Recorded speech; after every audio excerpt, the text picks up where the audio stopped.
pour le renouvellement de son bureau régional,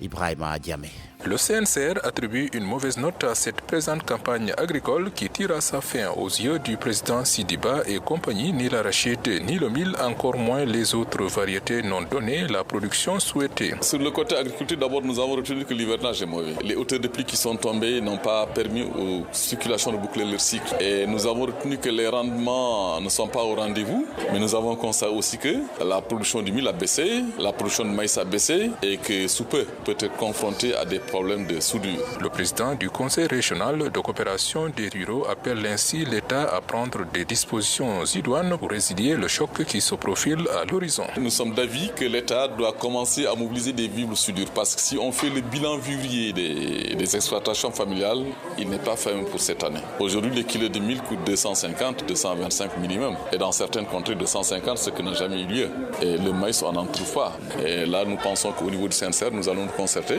et nous allons échanger, faire des propositions au niveau de notre plateforme, faire des propositions au niveau de l'État pour voir quelles sont les mesures idoines qu'il faut prendre pour nous aider à faire face à cette situation qui pointe à l'horizon. Et pour le bétail également, le tapis herbacé n'est pas assez bien fourni à cause de la nature de la pluviométrie. Là aussi, le CRCR informe l'État pour qu'il prenne des dispositions. Il s'était en assemblée générale de renouvellement du bureau où Vieux Sambaka a passé le témoin à Sidiba, élu nouveau président du CRCR Kaolack. Ibrahima Diamé, Kaolack, Radio Futur Média.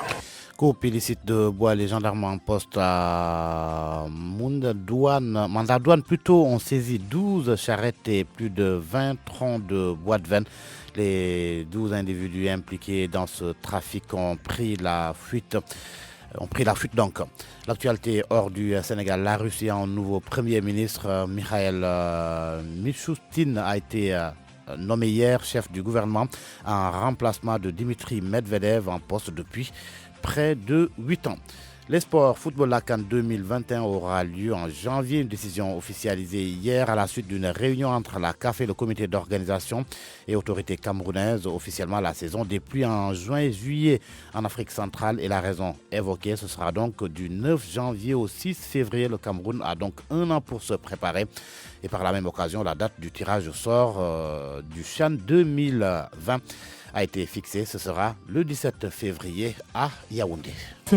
matin 6h05 xabaar yi ci gàttal ci wolof ak Mouhamed Ndiaye asalaamaaleykum. waaleykum salaam Serigne Fall Babacar maa ngi leen nuyu waa Sénégal di leen sant di leen gërëm di rafetlu ni ñu àndee ak ñun ci rajo Futur Média ñaanal leen it kenn daloog jàmm jukkib xabaaru suba si ñu doore ko bile xibaar. Ki nga xam ne moo ne woon coordonnateur bu coordination de la gestion des déchets solides di Ousmane Ndaw nekkatu ko léegi jëlee nañu ko fa ku ñu naan Mass Thiam moo ko fa wuutu Mass Thiam expert ci wàllu management la dogal boobee démb la ñu ko jël njiitu réew Macky Sall moo ko jël ci ndajam conseil des ministres leneen lu mu santaane ca ndaje moom bokk na ci sàkku ci jëwriñ gi ñu dénk hygiène publique ak mu daal di liggéey daal àndandoo joxante loxo ak ministre environnement ngir kon programme bi ñu teg di Sénégal zéro déchet ñu fexe kon nu ñu ko matale waaye te liggéey ci lu jëm ci lijjanti jafe-jafe yi nga xam ne moo am ca sën bu Mbëbës noor bu nara miti la ñu war nar a dund ci kaw gi li koy sabab bokk na ci campagne agricole bu Gàllu Góose loolee CNCR di cadre national de concertation et de coopération des ruraux ñoo ni gisee tax ñu tëgg seen gémmiñ ji woote ak wàllu gis nañu ne daal faaw ñu jël matuwaay ngir mën a taxaw waa kaw gi ba bu ñu yeggee ci noor bi du Gàllu Góose CNCR démb lañ doon amal ab assemblée générale ca Kaolack lañ ko doon defee ngir doon fa renouveler seen bureau ba Ibrahima Diamé. nawetu ren ji nag ci gis-gisu waa CNCR baaxul du ci production gerte du ci mboq yeneen variété yi kazalika Sidiba moom mooy président conseil régional coopération des ruraux fii ci diwaanu Kaolack. bon ci nuñ ko dundee ñun au niveau du CNCR wax dëgg yàlla jàpp nañu nawet bii ren du nawet boo xam ni du dox la li ko waral benn meññeef surtout ci wàllu gerte doyut. dugub doyut mboq doyut ak yeneen xeetu meññeef yi parce que ni nawet bi bindoo dafa guddee taw yi teel a taxaw tax na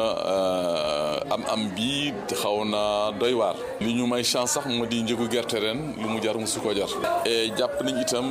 même jur gi itam dinañ am tolof moo tax mu jàpp ni nag nguur gi war na jël ay motukaayam gaaw ñëw jàppale si béykat yi ak sàmmkat yi ci jamono ji ñuy dem ndax gis na ne nar na metti lool ci ñoom bu ñu leen gëstuwule ren noor bu nar a gudd la ñu am et que ñu njorti ni li ñu séntu kilo du dugub di jaree jamono yi 225 ba 250 lu musul am doon jar fanweer ak juróom jamono yi ñu jàpp ni ñàkk moo tax mu toll noonu et que nguur gi ak ñi koy jàppale suñu jëlul seen matuwaay sàmmkat dina am tolof parce que ñax doyut béykat itam te dund ci saxam dundee dugub ak mboq itam dina ci am ay tolof ëllëg. ni nawet bi tëddee ak lii di taw yi tax na itam ñax mi war a dundal lii di jur gi bëriwul loolu tamit waa CNCR di koy xamal nguur gi ñoo ngi doon def nag seen assemblée générale de renouvellement bureau ci la kii di Vieux Sambaka jébal lenge yi kii di Sidi Ba ñu tabb ko mu doon njiit bu bees CRCR Kaolack Ibrahima Thiamé Kaolack rajo Futur Média. jukkib xabaaru suba si ci rajo Futur Média àll bi ñuy gor di ko yóbbu ci li ñu tegul ci yoon mu di coupe illicite de bois gendarmerie bu mandat douane